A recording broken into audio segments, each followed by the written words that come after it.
Alors, frères et sœurs, comment parler de l'Esprit Saint? Pour en parler, j'ai pensé une petite explication progressive. Alors, je prendrais comme ça, je dirais, premier niveau, si vous prenez un petit bébé qui vient de naître, alors ses yeux ne sont pas vraiment habitués à la lumière, et ils ont été habitués à la pénombre du sein maternel pendant 9 mois, mais le petit bébé, peu à peu, va découvrir les formes, il va s'éveiller à une certaine forme de réalité.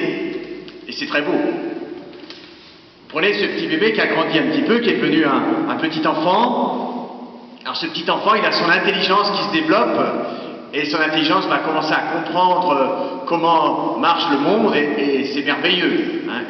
Une de mes joies, personnellement, c'est d'expliquer à mes petits-neveux, à mes neveux et nièces, qui sont petits, des petites choses, et je suis émerveillé quand je vois leur curiosité, leur intelligence, ils sont très futés, etc. Tout comme leur oncle. Tout ça, c'est très beau, vous voyez.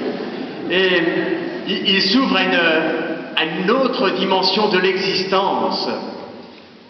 Troisième niveau, je dirais une réalité encore plus lumineuse, c'est quand un cœur s'ouvre à la vérité, quand une âme s'ouvre à l'amour. Alors là, c'est pour moi absolument merveilleux. C'est une toute autre réalité encore à laquelle nous accédons. Alors je voudrais m'arrêter un petit peu sur ce troisième degré d'épanouissement, je dirais. Vous voyez, quand j'étais enfant, je lisais beaucoup de bandes dessinées de la vie des saints, et j'étais émerveillé par leur vie.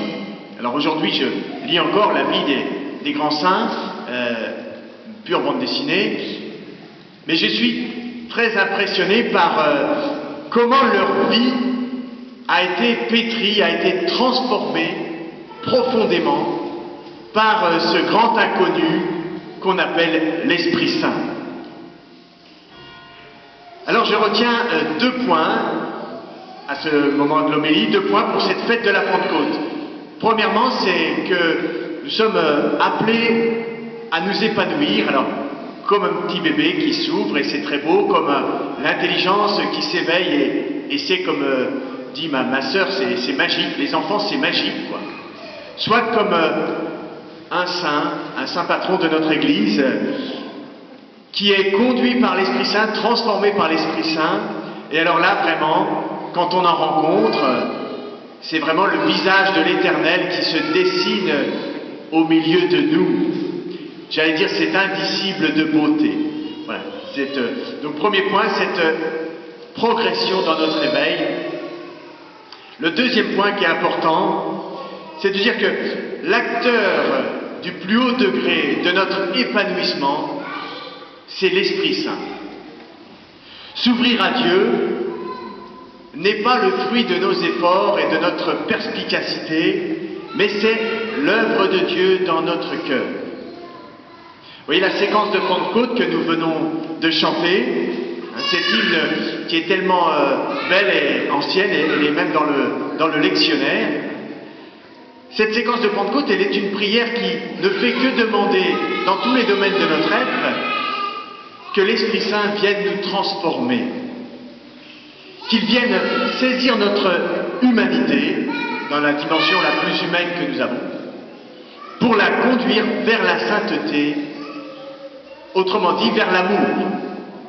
Et comprenons bien, frères et sœurs, que chaque fois que nous posons un acte d'amour, c'est un acte qui est posé par l'Esprit Saint. C'est l'œuvre de l'Esprit Saint en moi qui me permet d'aimer. Alors, je développe un tout petit peu en disant, il n'y a évidemment pas de plus grand bonheur que de vivre d'amour pour chacun de nous.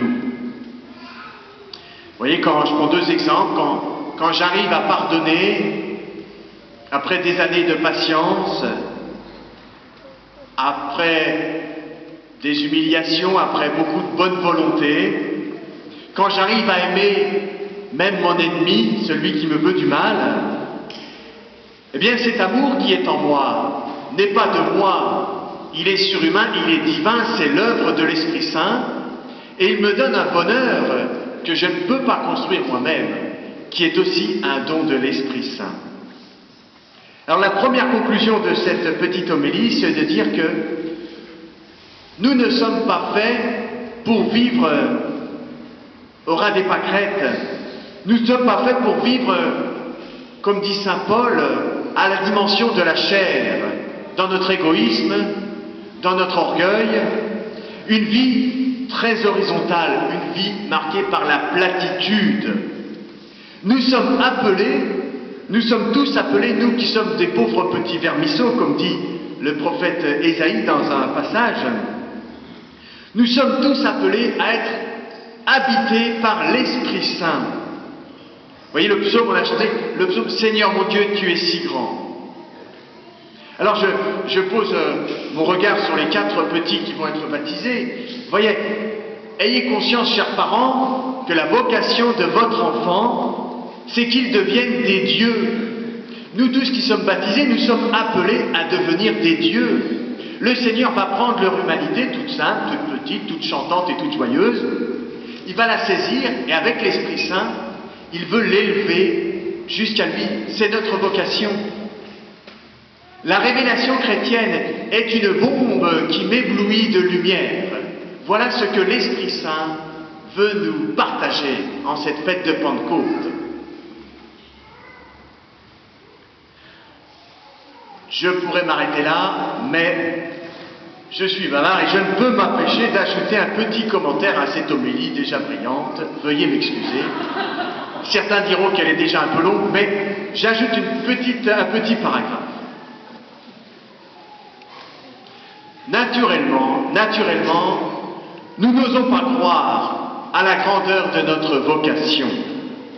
C'est-à-dire que nous sommes appelés, chacun de nous, vraiment à vivre avec Dieu. Il n'y a que Jésus pour nous avoir révélé cela.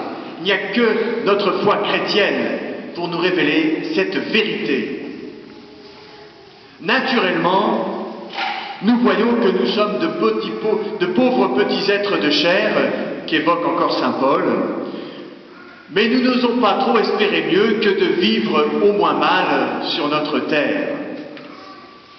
Naturellement, frères et sœurs, nous sommes tous séduits par cette manière d'envisager notre existence assez horizontalement. Mais nous ne nous rendons pas compte que cette manière de vivre est sans espérance, qu'elle est terrible et horrible.